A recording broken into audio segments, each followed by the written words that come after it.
The union representing Bombardier's production workers says employees at the company's aerospace plant in Toronto will walk out Wednesday, a move meant to pressure Boeing to drop a trade complaint against Bombardier.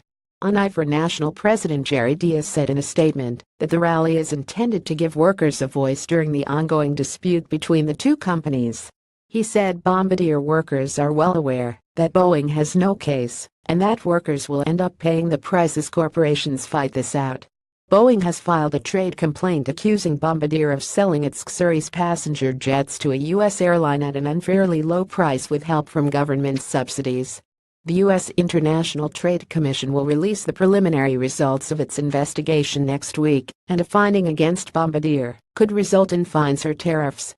Last week, Dias and Boeing officials met in Washington, D.C., where Dias encouraged Boeing to drop the complaint and seek a resolution with Bombardier.